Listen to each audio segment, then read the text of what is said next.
And here we go again. This is box number 40. It is December 31st, 2023, the last day of 2023, and I have 7 boxes left. I spent the last few weeks building shelves and rearranging things, and that actually took a lot of time, but it is looking really good. And when I'm done with all the boxes, I'm going to show you what the setup is like, probably. But for now, we are down to this box, which feels like a lot of books. Let's see.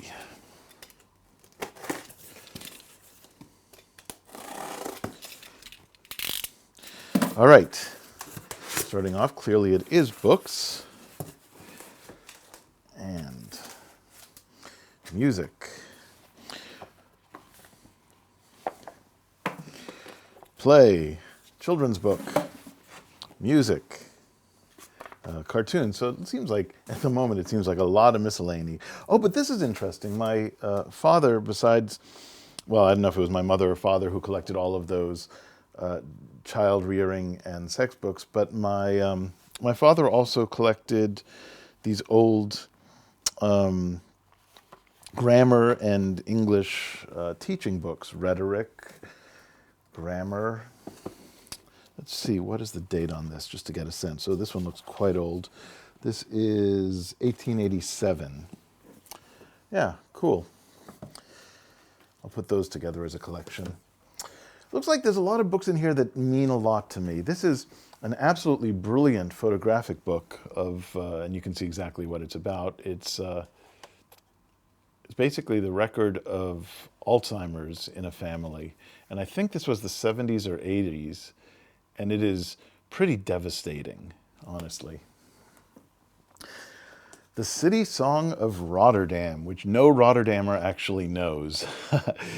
But I included this in an article that I wrote in a newsletter right after September 11th, 2001, because they changed the first, or one of the verses of it, I think it's the first one, which originally said, "For so long no war has struck our shores." And then in 1940, the Germans bombed Rotterdam flat. The building that I'm standing in right now was just a pile of rubble, or what was here before was. So they changed the lyrics, and I wrote about sort of what that means. Okay, harmonized chorales. Oh, okay, these are, could these be the same as the other? Well, they added figured bass. Anyway. Yeah, lots of interesting stuff in here, along with crumbling paper. This is the sheet music to, let me make sure, this is the sheet music to 4 minutes and 33 seconds, the famous John Cage piece. And people always say, oh yeah, it's just silence. Well, that's actually not true.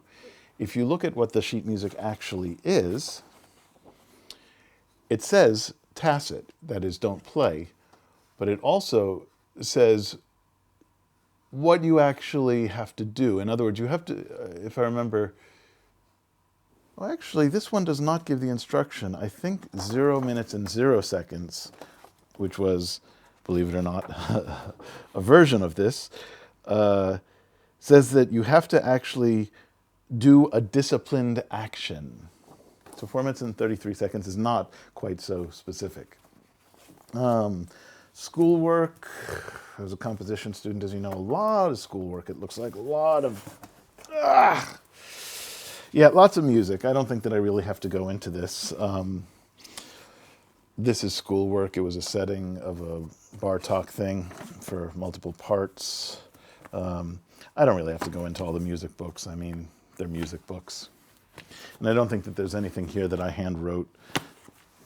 And I don't have to talk about how I played every piece and, you know, such. Comics. Yeah, some of these are some of my favorite books. It's a book about gay slang in England in the 50s and 60s. Classic book. I think I mentioned in another video how Bernstein was important to me as a child. So I was really into dolphins as a kid, and this was one of the books that really got me into it. And you can see I used a pencil eraser to write my name in it. What year was this? And check that out. Wait, let me just... What year was this? Scholastic Book Services. They sold at the schools. It was actually copyright in 1963, but I'm sure that, I mean, I was born in 68. I'm sure that I was probably like 5 or 6 or something when I got that. Should have been 74. Okay, more fun books, old Scout Handbook. Some plays. I performed this one. I actually produced this one at a local theater when I was 17. Did I? Yeah, it was this one, I think. No, it wasn't, but this is a good play. Was in this one in college, was in this one in college. A parody of poetry. This was the book, I think it was one of the books that got me hooked up with Times Change Press, which ultimately published my bisexuality book. And it's interesting. It's a mixed bag. It was published, I think, in 77. I would have guessed 78. And I noticed there's an article in here by John Stoltenberg, who I mentioned elsewhere, as really a destructive figure in the self-flagellation of men as a way of countering sexism as opposed to something more positive and useful. Black Like Me, fantastic book. Doesn't get enough attention. It was a guy who basically went in blackface, a white guy who went in blackface, but convincing blackface. He worked with a doctor and took medication and so on, which ultimately killed him, interestingly. But in any case, regardless of what you think of the methods, the results are quite moving. Yeah, these great big photo books. Another great big photo book.